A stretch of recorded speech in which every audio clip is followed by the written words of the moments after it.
Ustadz Faris sudah menulis 8 buku dan menerjemahkan lebih dari 20 buku. Tapi kalau boleh Bil tahu, apa benang merahnya Ustadz dari keilmuan Ustadz ini? Apa benang merahnya yang bisa Ustadz share kepada kita terhadap pemahaman Islam yang lebih baik tentang definisi kita sebagai hamba? Apa benang merahnya Ustadz yang kita butuh tahu sebelum kita masuk ke Q&A? Apa ya? Saya tuh suka nulis apa saja yang saya lihat, apa saja yang saya rasakan, terus saya ngambil pelajaran dari situ. Karena saya percaya ya, Bang Bilal, pengalaman bukan guru terbaik. Guru terbaik itu adalah keterampilan membaca pengalaman. Wah, Keterampilan mengambil pelajaran dari pengalaman. Sebab ada dua orang mengalami pengalaman yang sama, tapi satunya jadi sangat bijak, satunya tetap berjalan di tempat. Karena apa? Karena cara dia mengelola pengalaman tidak benar. Jadi ada satu buku receh banget saya nulis ketika saya kuliah di Turki, Letters from Turkey. Surat-surat dari Turki.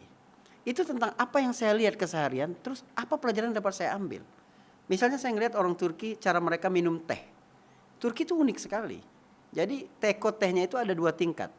Air panas biasa dan induk atau biang teh yang kental banget. Nah, ketika dia menyajikan ke orang-orang itu, dia akan sesuaikan dengan selera. Ada yang suka tehnya muda, maka dikit aja biangnya, air panasnya yang banyak. Ada yang suka tehnya tua, maka biangnya lebih banyak, tapi air panasnya yang sedikit.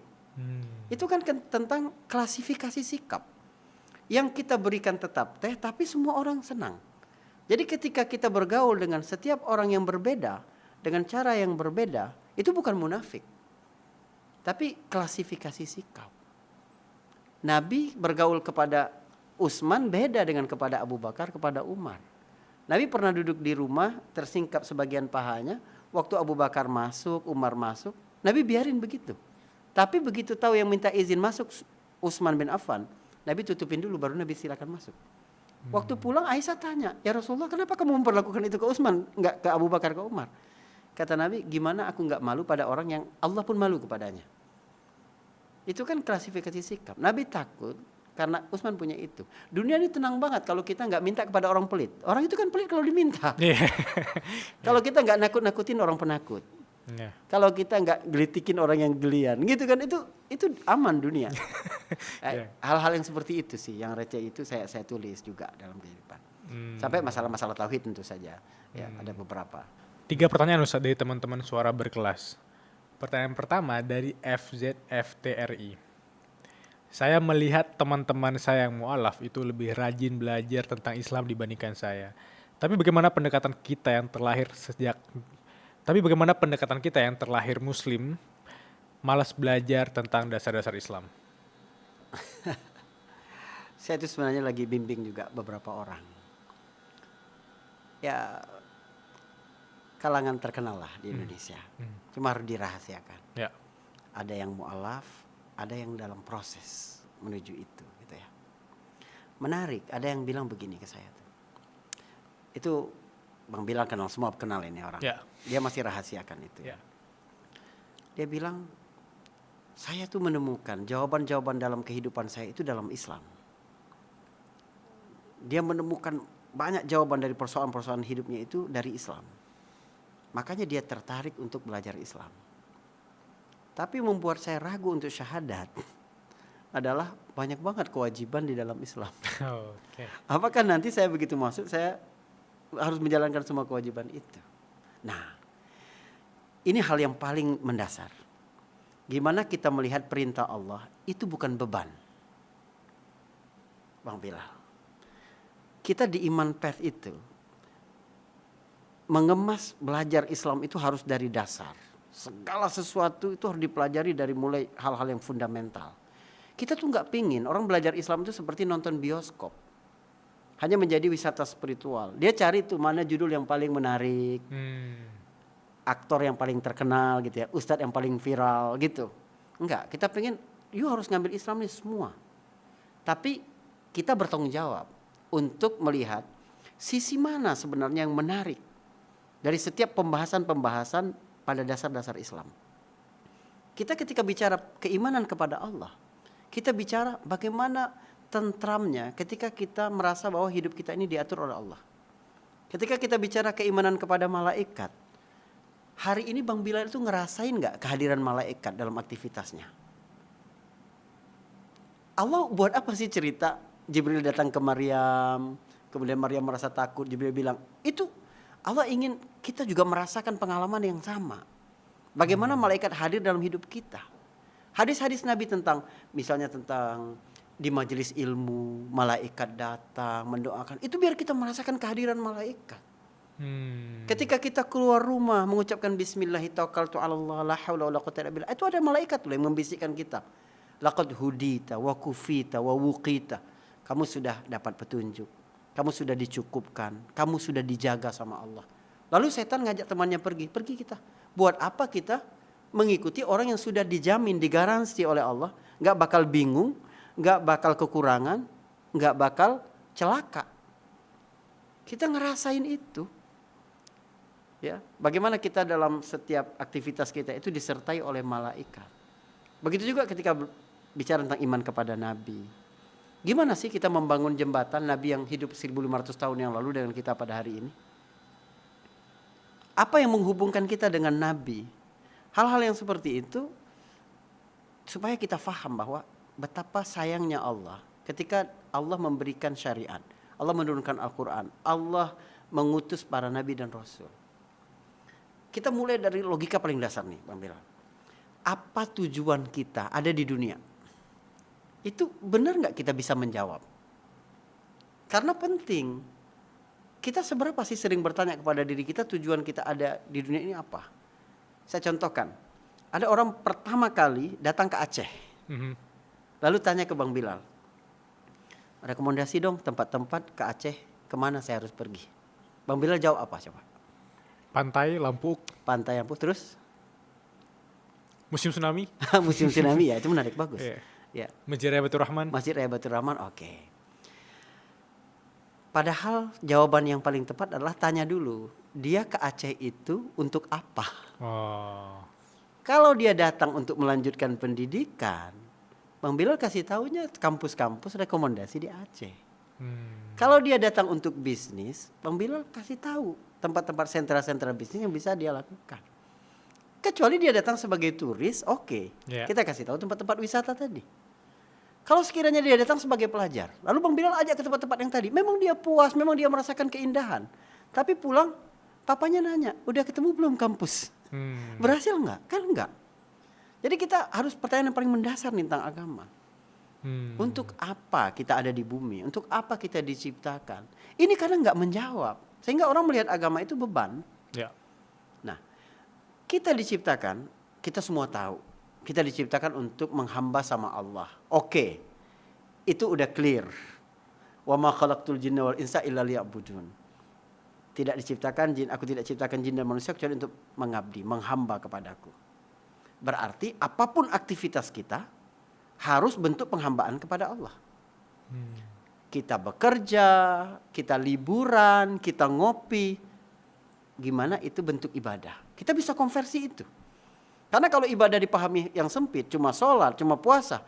Loh, berarti 23 jamnya, 22 jamnya enggak ibadah dong.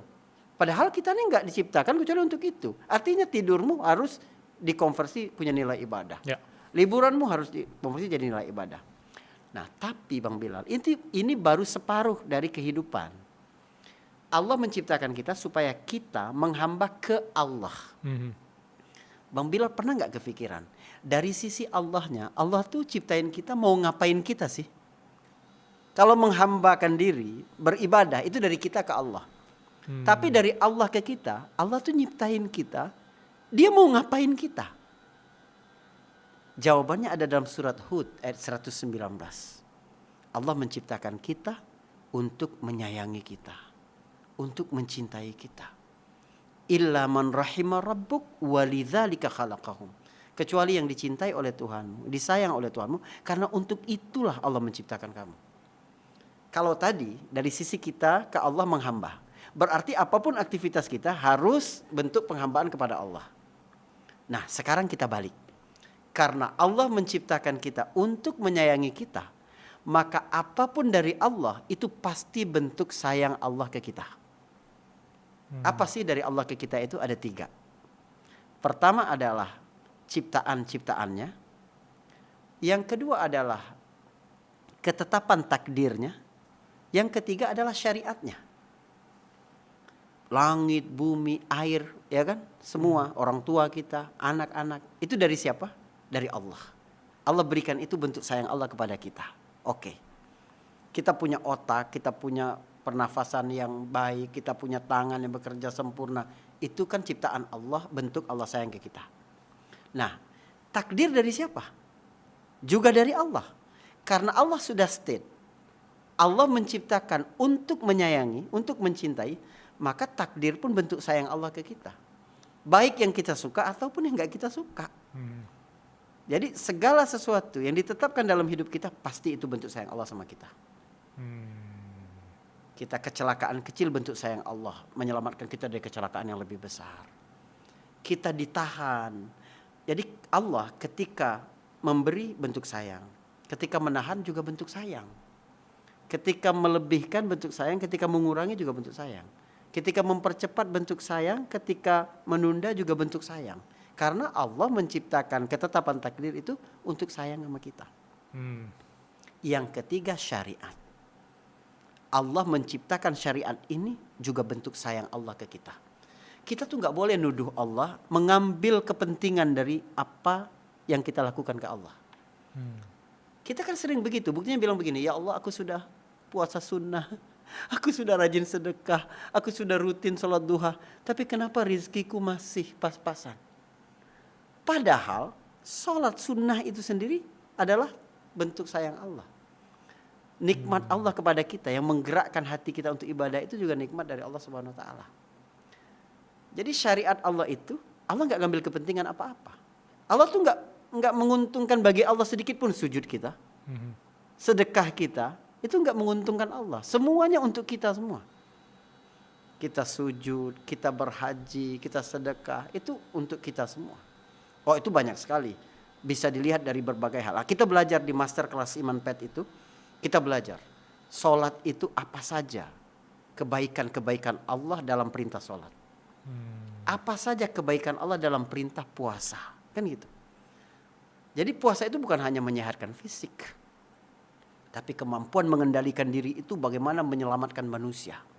Kemampuan mengendalikan diri itu menyelamat relasi sosial. Kemampuan menahan diri itu membuat anak tidak punya luka pengasuhan. Kemampuan itu dari puasa dididik. Begitu juga kita melihat yang lain. Jadi kita pingin setiap muslim melihat kewajiban-kewajiban dari Allah itu adalah gift. Adalah kado dari Allah Subhanahu wa taala. Itu. Bagus banget, bagus banget. Satu pertanyaan yang merangkum segalanya sebenarnya. Kita ke pertanyaan kedua ya, dari CIYFFAH Sifah. Ustadz, saya mau nanya, menurut Ustadz sendiri, pernikahan yang dihasilkan dari pacaran itu bagaimana ya Ustadz? Iya. Setiap orang itu punya ruang kelam masa lalunya masing-masing. Allah Subhanahu wa taala tidak melihat masa lalu ya. Kita memang faham bahwa banyak sekali perkara-perkara negatif yang dihasilkan dari pacaran.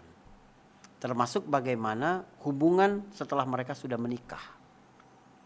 Itu kalau pola pacaran yang bebas, itu membuat rasa percaya kepada pasangan setelah menikah itu berkurang.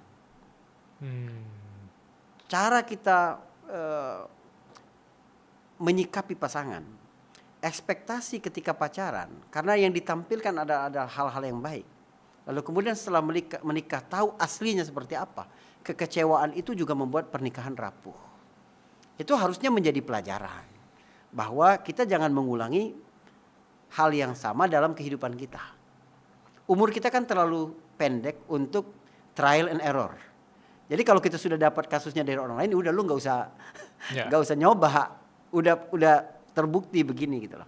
Tapi bagi orang yang sudah terlanjur, nggak ada kata terlambat sebelum kita menghembuskan nafas terakhir. Maka apa yang diperintahkan oleh agama? Pertama, kita bertaubat, menyesali bahwa kita paham hal-hal buruk banyak sekali terjadi ketika pacaran. Yang kedua, bagaimana kita mengikuti keburukan-keburukan itu dengan kebaikan-kebaikan. Jadi kalau dulu dosa dilakukan oleh tangan, maka sekarang perbanyak tangan kita melakukan kebaikan. Tangan yang sama melakukan kebaikan. Dulu dosa dilakukan oleh mata, maka sekarang kita gunakan mata untuk hal-hal yang sifatnya kebaikan. Ya, begitu juga dilakukan oleh anggota-anggota tubuh yang lain. Itu harus kita gunakan untuk hal-hal yang positif supaya menghapus hal-hal yang negatif tadi. Gitu. Jadi kita nggak boleh juga terlalu dibebankan oleh sejarah masa lalu yang kelam itu. Karena bagi Allah yang penting adalah bagaimana sisa hidup ke depan yang akan kita jalani itu. Gitu loh. Kita ke pertanyaan ketiga. Pertanyaan ketiga dari Anggia Sarasvati. Dia nanya, Ustadz, saya cuma mau curhat. Saya sedang berada di lingkungan kerja yang tidak suportif. Bagaimana strategi simple untuk menjaga benteng iman saya agar tidak ikut ternodai ya, tanpa saya harus mengisolasi diri saya dan ansos. Iya, iya. Komunitas itu kan bukan dibentuk oleh satu keadaan saja. Jadi kalau kamu punya komunitas di kantor yang toksik, kamu kan masih juga punya circle-circle lain yang positif. Itu yang dikuatkan. Jadi semakin seseorang memiliki banyak komunitas dalam hidupnya, dia menjadi lebih bijaksana. Kalau kita merasa dunia kita satu-satunya adalah pertemanan di kantor, begitu ini selesai, kiamat kehidupan kita. Ya. Allah mendidik Rasulullah ini keren banget ya. Dalam usia kurang dari 10 tahun, Nabi punya sampai 6 komunitas yang berbeda. Di rumah ibunya, di rumah Suwaibah, di rumah Halimah Sa'diyah, di rumah Abdul Muthalib, di rumah Abu Thalib, 5. Dan itu punya pola yang berbeda-beda semua. Sehingga Nabi ngambil pelajaran apa saja di situ. Itu yang membuat seorang cerdas emosi. Jadi karena kita tidak bisa mengontrol lingkungan seperti apa, maka yang kita kontrol adalah diri kita dong. Kecerdasan emosi ketika kita berhadapan dengan hal-hal yang tidak ideal dalam hidup. Nah, kecerdasan emosi itu kemampuan mengendalikan diri, kemampuan berempati, kemampuan untuk mendengar suara hati. Itu jangan sampai mati dalam diri kita. Hidup ini kan aktivitas saling mewarnai. Yang penting warna kita lebih tua daripada warna lingkungan. Itu yang saya sebut imun tadi. Kalau warna kita lebih tua, maka apapun yang masuk ikut kita dong. Ya. Warna hitam itu masuk warna kuningnya dia jadi hitam, masuk warna merah jadi hitam, masuk gitu. Nah, jadi aktivitas saling mewarnai itu kita warnai, kita kuatkan diri kita supaya kita yang mewarnai lingkungan, bukan lingkungan yang mewarnai kita.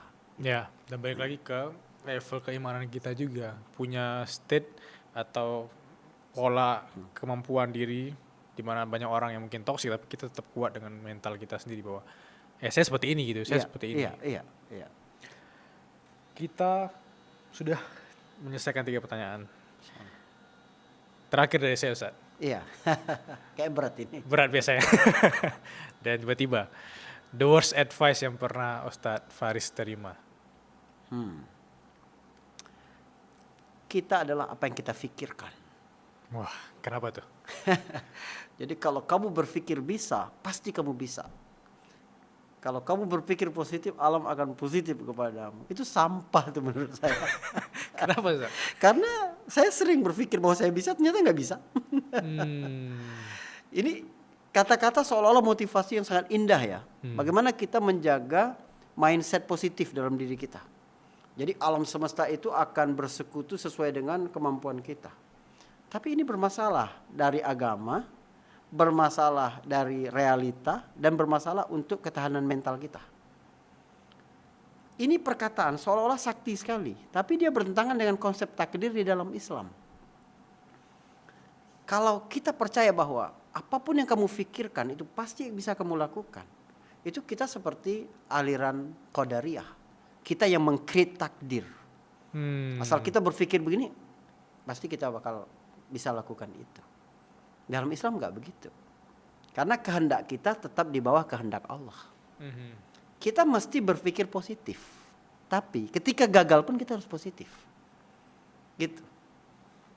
Jadi yang paling penting kita lihat dalam agama itu, Bersama kesulitan ada kemudahan. Bersama kesulitan ada kemudahan. Sampai diulang sama Allah 2 kali. Artinya bersama satu kesulitan itu tidak-tidaknya ada kemudahan. Itulah optimisme seorang mukmin. Optimisme di barat itu bilang begini. Seburuk apapun hari ini, ada besok yang cerah. Segelap apapun malam ini, bakal terbit fajar yang terang. Iya, kalau bagi orang yang melewati malamnya dengan tenang, semalam itu pendek. Tapi bagi orang yang cemas, semalam itu bisa keputusan bunuh diri. Dalam Islam, optimisme itu nggak mengenal delay. Seburuk apapun hari ini, besok. Oh, baru besok. Kalau dalam Islam nggak. Seburuk apapun kamu melihat hari ini, pasti ada kebaikan di dalamnya. Di hari itu juga. Di hari itu juga. Jadi kita belajar menerima, gitu, bahwa keputusan Allah itu yang terbaik.